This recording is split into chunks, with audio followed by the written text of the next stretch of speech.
Normalmente, quando tu pensa em emagrecer, eu sei que uma das primeiras coisas que vem na tua cabeça é: na segunda-feira eu vou me matricular na academia e aí sim, aí o bicho vai pegar. Mas no vídeo de hoje eu vou te mostrar o porquê nem de longe o exercício físico é a melhor e mais eficaz maneira direta para o emagrecimento. E não só isso, mas eu vou te falar também por que será que até hoje talvez o emagrecimento seja um negócio tão difícil para ti, que tu acaba até conseguindo emagrecer, mas acaba naquele efeito sanfona, que perde peso, mas volta novamente. Será que não é porque tu tá focando nas coisas erradas? E será que essa taxa de sobrepeso e obesidade que vem subindo cada vez mais tem alguma coisa a ver com o nosso estilo de vida atual, que muita gente acha que em relação aos nossos ancestrais, né, caçadores e coletores, que aí realmente o bicho pegava, na verdade eles pegavam o bicho, que tinham uma rotina muito mais ativa fisicamente, e isso contribuía para uma menor taxa de sobrepeso. Para verificar isso, em 2012 foi conduzido um estudo por Hermann Pontzer, onde eles analisaram dois grupos de pessoas, americanos e europeus comuns, que passavam basicamente o dia inteiro trabalhando sentados atrás de um computador, muito parecido com a rotina de nós brasileiros também, né? E um grupo no meio da savana da Tanzânia de caçadores-coletores. E aí eles verificaram basicamente a composição corporal, o nível de gordura no corpo dessas pessoas e o gasto energético, o gasto de calorias no final de um dia. E por incrível que pareça, os resultados deram que não houve diferença significativa no gasto energético dos caçadores-coletores em relação aos americanos sentados. Mas por que será que isso aconteceu, né? E sobre a composição corporal, a quantidade de gordura, sim, os americanos e europeus tiveram uma quantidade de gordura superior, bem maior do que os caçadores. Os caçadores eram bem mais magrinhos e atléticos, né? Mas por que será que não houve essa diferença de gasto energético? O que será que determinou esse estudo?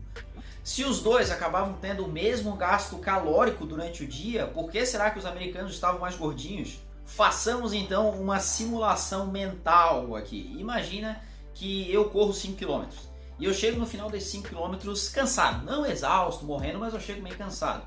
E aí eu pego um maratonista, onde ele corre 42 km, 5 km para ele é só aquecimento. E aí eu chamo ele para correr junto comigo, nós dois correndo juntos 10 km. Quem tu acha que no final dessa corrida vai chegar mais cansado, vai ter os batimentos cardíacos mais acelerados? Provavelmente eu, né? Porque o maratonista vai ter chegado no final desses 10 km completamente tranquilo. O que eu quero te passar é: nenhum dos dois grupos faziam um treinamento físico, eles não treinavam, eles só tinham a rotina deles normal. Só que como a rotina dos caçadores-coletores era mais ativa, esperava-se que eles teriam um gasto calórico maior. Mas justamente por ter uma rotina diferente, mais acelerada, eles tinham um condicionamento físico melhor, tinham mais massa muscular e isso proporcionava para eles também uma tranquilidade de executar as tarefas que eles tinham do dia a dia de caçar. Então, para eles, o gasto que eles tinham de esforço, digamos assim, físico, era basicamente igual os americanos que ficavam ali sentados, que tinham um preparo físico bem menor.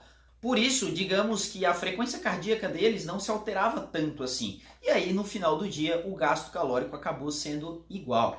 As pessoas acabam focando o exercício físico para o emagrecimento em termos de gasto calórico. Para eu emagrecer eu preciso gastar mais calorias do que eu ingiro no final do dia. Certo, beleza. Só que se uma pessoa comum, digamos assim, sedentária, manter os hábitos que normalmente tem e só incluir esse exercício físico, ele não vai bater as calorias do dia. Só para te ter uma noção, para queimar as calorias de um Big Mac com batatinha, tu precisaria correr em média 1 hora. E uma corridinha tranquila, tá? Isso daria quase mais ou menos uns 10 km para queimar um Big Mac com batatinha. Se a gente for para o ciclismo, um ciclista intenso assim, durante 1 hora de atividade, ele vai conseguir queimar mais ou menos as calorias equivalentes a 2 donuts, aquela rosquinha com chocolate em cima. Então tu pode perceber que se tu for avaliar o exercício físico como gasto calórico para o emagrecimento, tu dificilmente vai conseguir algum bom resultado. Tu não vai bater as calorias do dia só porque tu acrescentou o exercício físico, e é aí que a maioria das pessoas erra. Mas aí entra o primeiro ponto extremamente importante. Por que será que os caçadores eram magrinhos, atléticos e os americanos não? Porque eles têm os demais hábitos diferentes, eles se alimentam de forma diferente, eles comem menos calorias, eles comem mais saudável. E não, esse não vai ser mais um daqueles vídeos que eu vou ficar te falando o óbvio, que tu tem que comer mais saudável, que tu não pode comer um Big Mac com batatinhas se tu quiser emagrecer. Na verdade até pode, mas tem que saber o que tá fazendo, né? Mas te mostrar que o exercício por si só, em termos de gasto calórico, ele não vai te fazer emagrecer, mas sim ele vai te facilitar demais, fisiologicamente e mentalmente, tanto o processo de emagrecimento, de perda de peso mesmo, como principalmente manter o seu peso. Uma pessoa que tem mais massa muscular, que tem um bom condicionamento físico, vai facilitar demais essa perda de gordura. E também depois que ela emagrecer, é muito mais difícil que ela volte a engordar se ela tiver um bom condicionamento físico e uma boa quantidade de massa muscular. O exercício físico é o que a gente pode chamar de hábito angular. Ou seja, ele vai influenciar diretamente nos outros hábitos que tu vai ter durante o dia. E isso sim, aí vai te fazer emagrecer e permanecer magro. Então outros fatores psicossociais e comportamentais vão influenciar mais, talvez, do que o próprio gasto calórico de um exercício físico. Em 2013 foi publicado um estudo na revista Biological Science e eles queriam verificar se o sono, uma restrição de sono, impactaria no peso dos participantes. Foram selecionados homens e mulheres para ficar durante 15 dias sendo analisados.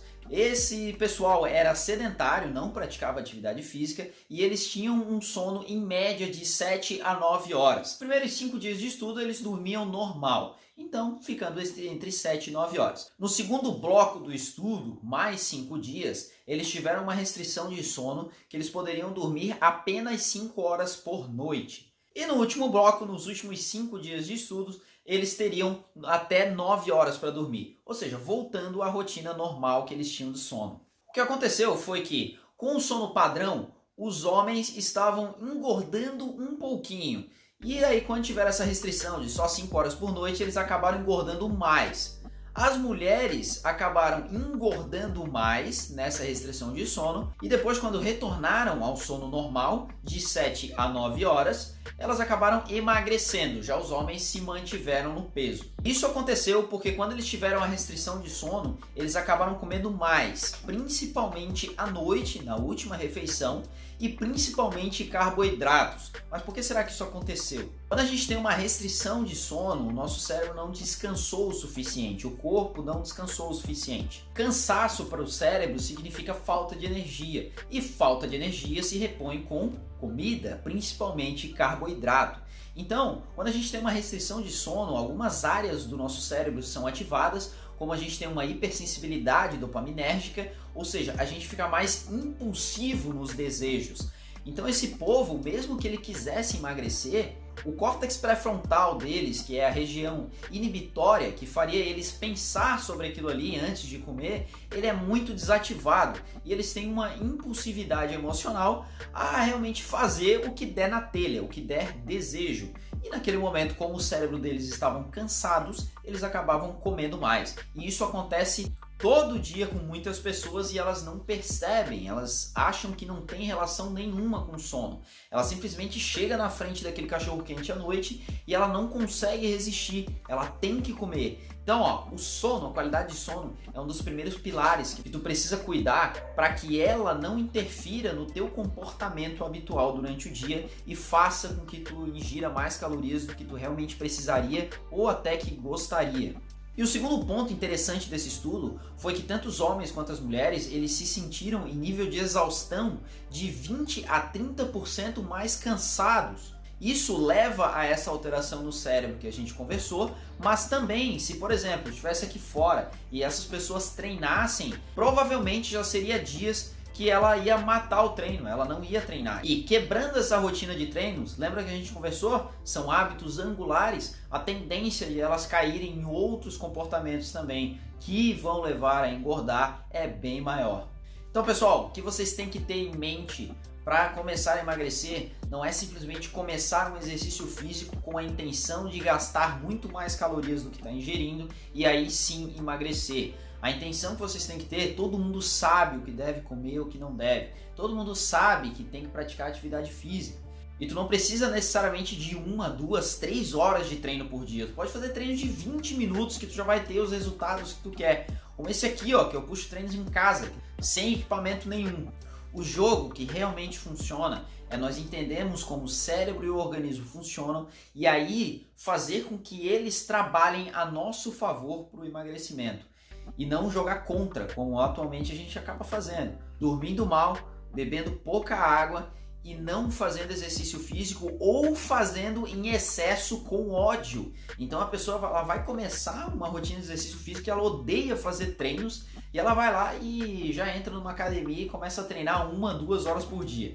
Isso não vai ser sustentável a longo prazo, vai te deixar ainda mais estressado e esse estresse ainda mais elevado vai fazer com que tu tenha mais vontade de comer o que não deveria e ainda mais fome por causa desses eixos hormonais desregulados. Então se você tem alguma dúvida em relação a mais esse assunto, comenta aqui embaixo, me siga nas outras redes sociais, no Instagram, onde eu publico diariamente dicas de rotinas e mostro a minha rotina para o emagrecimento. E se inscreva no canal para não perder mais nenhum vídeo. Boas escolhas e até o próximo vídeo.